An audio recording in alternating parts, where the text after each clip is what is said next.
Hello, friends, welcome back. If this is your first time here, I'm grateful you've joined us. We explore the wisdom of the Stoics and how it still speaks to our modern lives here in America.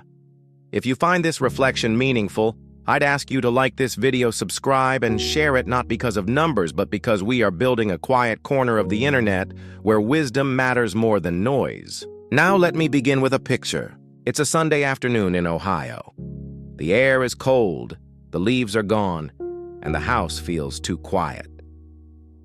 Margaret, 73, sets down her cup of tea.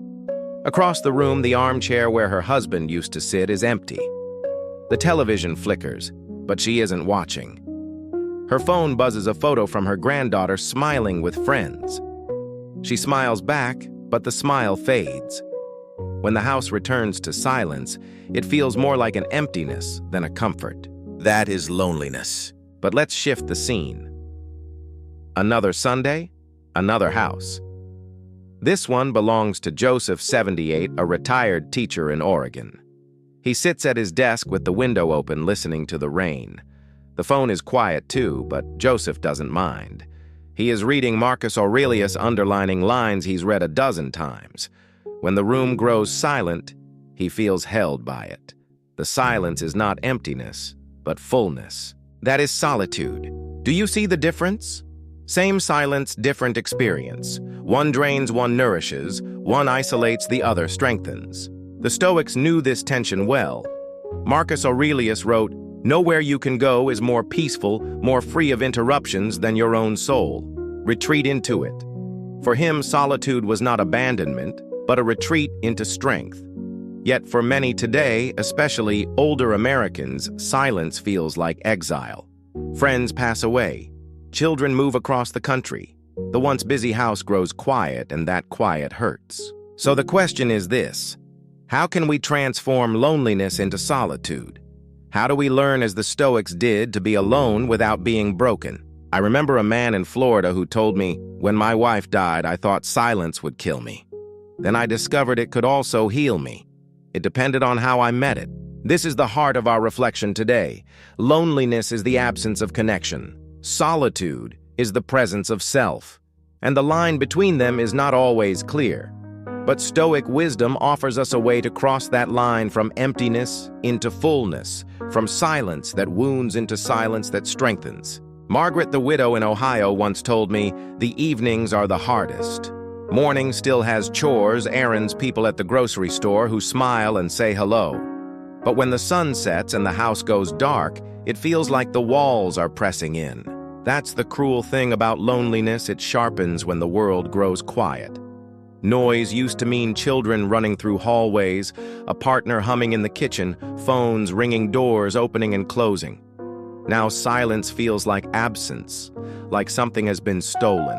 But Joseph, the retired teacher in Oregon, described the same hour of the evening very differently. He said, "I look forward to night. That's when I sit with myself. I light one lamp, pour a small glass of wine, and write in my journal. I can feel the day settle in my bones. The silence isn't empty, it's company." Two lives, two silences, two outcomes. What makes the difference? The Stoics would say it's not the silence itself, but the way we interpret it. Loneliness is silence judged as punishment.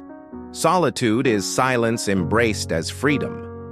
Marcus Aurelius, in his Meditations, returned again and again to this theme that the mind has the power to shape experience.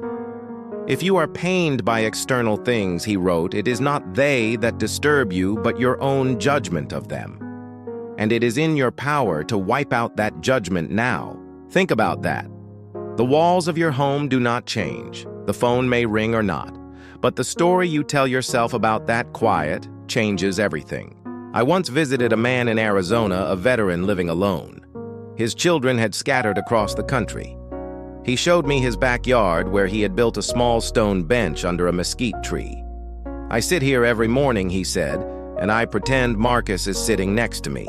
I read one passage out loud, then I ask myself, how does this apply to me today? It makes me feel less alone. It feels like I'm in conversation with wisdom itself." That is solitude transformed, silence turned into dialogue with the eternal. Loneliness asks, Who is missing? Solitude asks, what is present? One question drains you, the other fills you. But let's be fair, it is not easy. When the people you love are gone, silence feels like a thief. The Stoics never denied grief. Seneca, who lost his son, wrote that mourning is natural but must be bounded. Let us weep, he said, but let us not wail. He counseled moderation to feel the pain but not be consumed by it. So how do we practice this shift from loneliness into solitude? First, by learning to be with ourselves. That sounds simple, but many of us avoid it our whole lives.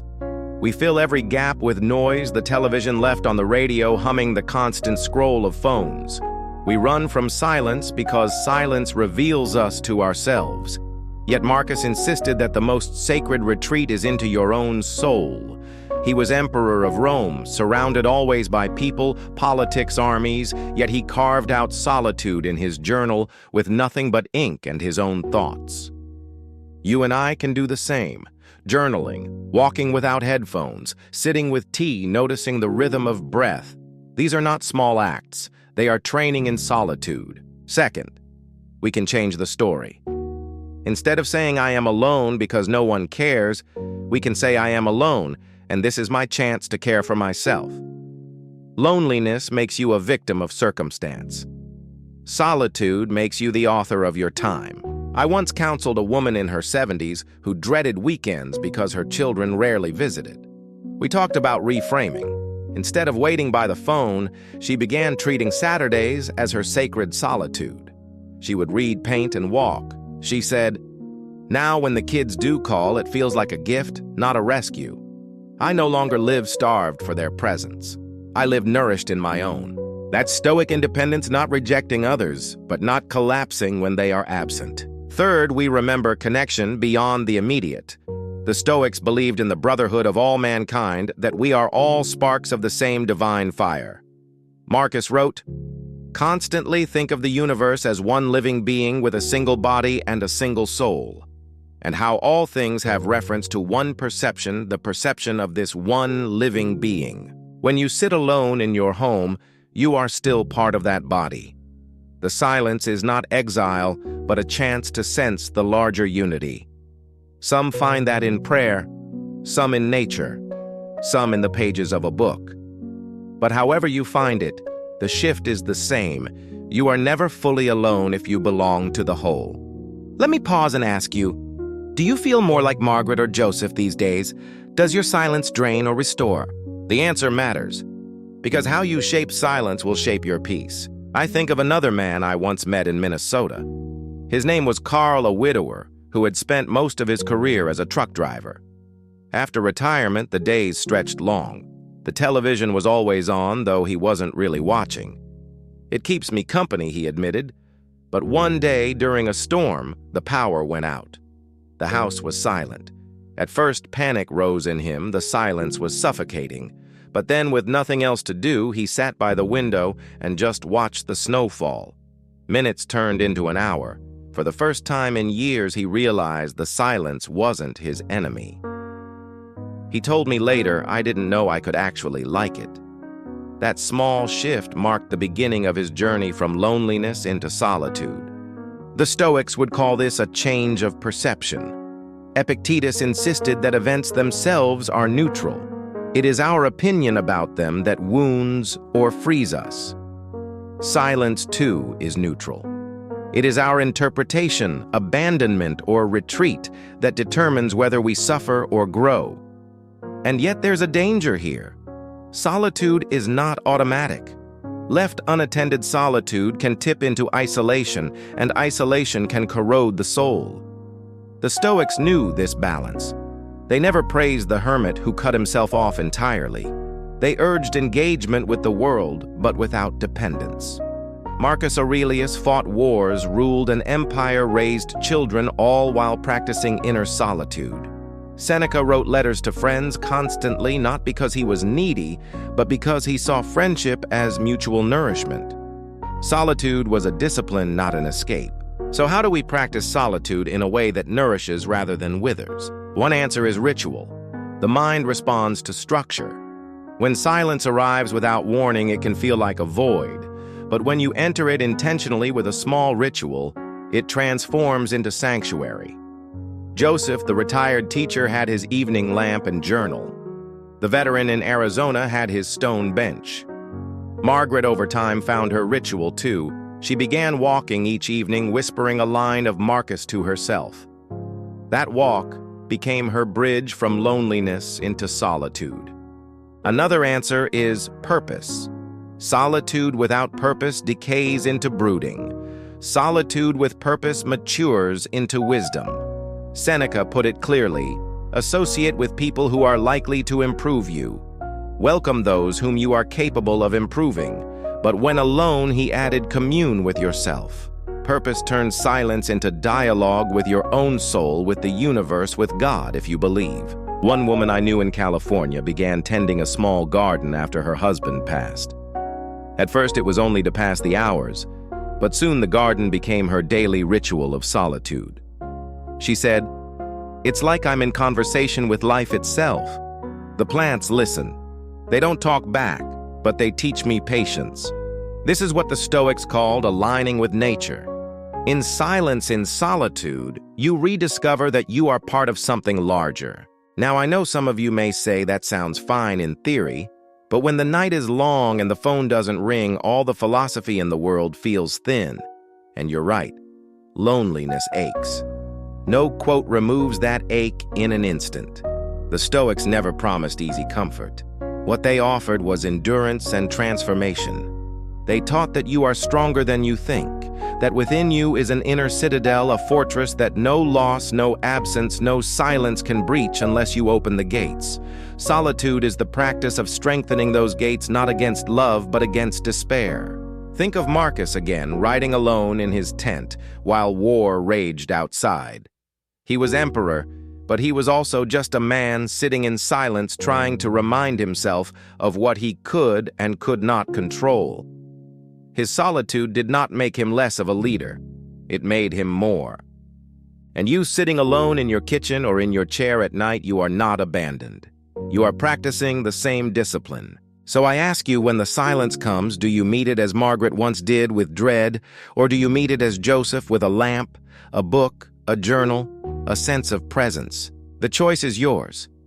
The Stoics would remind us solitude is not about what is missing. It is about what you bring into the silence. Let me take you to another scene. It was late summer in Florida, the heat still heavy in the evenings. I sat with a man named Robert, 81, on his porch. His wife had passed the year before. The rocking chair beside him was empty, and he pointed to it, shaking his head. "That chair used to talk back to me," he said. "Now it just stares." We sat in silence for a while, listening to cicadas. Finally, he whispered, "I thought the silence was going to kill me." But slowly I realized it was teaching me something. It was teaching me to listen to my own soul. Robert began a new ritual. Every evening he wrote one letter, sometimes to his late wife, sometimes to his children, sometimes just to himself. He never mailed most of them. But in that act of writing, silence became a conversation. He said, "I stopped waiting for the phone to ring. I started answering myself." That is solitude. Now compare that with another woman I met, Linda, in Chicago. Her husband had been gone 10 years, her children busy with their own families. She filled her silence with television that never turned off, neighbors' gossip, anything to avoid being alone. She admitted, "When the quiet comes, I feel like I disappear, so I drown it out." That is loneliness. Two different paths, two different inner stories. And here is where Stoicism offers something practical. It gives us tools to reframe, to choose, to redirect. It does not deny grief. It does not erase absence, but it helps us endure and even thrive in the silence life gives us. Marcus Aurelius once wrote, "People look for retreats for themselves in the country, by the sea and the mountains. You are very much inclined to want such things. But this is entirely the mark of the most common sort of men, for it is in your power whenever you choose to retire into yourself. Nowhere can man find a retreat more peaceful or more free from trouble than in his own soul." Think about that. He doesn't say the mountains or the sea are bad, but he says, You already carry the best retreat within you. When the house is empty, when the day is long, when the silence presses in, you can turn inward. There, in your own reason, your own values, your own inner citadel lies peace. The question is, have you built that citadel, or have you neglected it, so that when silence comes, it feels like an enemy siege instead of a friendly refuge? Let me tell you about Grace, a 76-year-old in California. She told me, "For years I thought I couldn't stand being alone, but when my husband passed, I had no choice. At first, I filled my days with distractions. Then one morning, I just sat on the porch and cried. After a while, I started writing prayers in a notebook. Those prayers turned into reflections. Now, 5 years later, I have journals stacked high, and the silence no longer scares me. It has become my chapel." This is the essence of Stoic solitude, silence turned into sanctuary. Now, let's be honest. Not every day will feel like that. There will still be nights when silence aches. There will be holidays when the absence of voices feels unbearable. Seneca understood this too. He wrote, "No man can live happily who has regard to himself alone, who turns everything to his own advantage. You must live for your neighbor if you would live for yourself." In other words, solitude is not meant to be permanent exile. It is a rhythm. We retreat inward to strengthen ourselves so that we can return outward with more presence, more patience, more love. Think of it like breathing. Solitude is the inhale drawing strength, centering retreating. Connection is the exhale giving sharing, engaging. If you only inhale, you suffocate. If you only exhale, you collapse. Balance is the way. Here are some ways you might practice that balance. Create intentional rituals of solitude. A daily walk, a quiet cup of coffee time with a journal. Mark them as sacred, not as filler. Transform silence into dialogue. Read Marcus. Write letters even if unsent. Pray, meditate, or reflect. Let the quiet speak back to you. Balance solitude with service. The Stoics prized community. Volunteer, mentor, call a friend. Solitude should strengthen your ability to connect, not weaken it. I remember a woman named Eleanor who began volunteering at a library after she lost her husband. She told me, "At first, I just wanted to be around people. But over time, I realized the quiet hours shelving books surrounded by stories felt like companionship too. The library became my temple." That is the beauty of reframing. The same activity can feel lonely or nourishing depending on the story you tell yourself. So let me ask you, what story do you tell about your silence? Does it say no one cares for me, or does it say this is my chance to care for myself? One enslaves you, the other frees you. Marcus Aurelius faced armies, loss, betrayal, and endless duties, but still he found strength in silence. You and I may not rule empires, but we face our own battles: grief, aging, change, uncertainty. The silence we face can crush us or create us. The choice is in our interpretation, in our discipline, in the stories we allow to grow inside us. So, my friends, as you sit tonight in your home, maybe alone, maybe with a partner dozing in the next room, maybe with children far away, ask yourself, what kind of silence am I building? Loneliness or solitude, void or sanctuary, exile or retreat? The Stoics would remind you you already carry within you the retreat you seek. Build it, strengthen it, return to it often, and when you step back into the world, you'll carry a peace that no noise can disturb and no silence can steal. Thank you for joining me in this reflection. If it has spoken to you, if it has reminded you of your own strength, I invite you to like, subscribe, and share. Not just for me, but for all of us building this quiet community together. And before you go, I'd love to hear in the comments, when silence comes, do you feel it as loneliness or as solitude? And how might you begin shifting one into the other? Because in the end, the silence of our lives is not decided for us. It is created by us. And within that silence, we discover who we really are.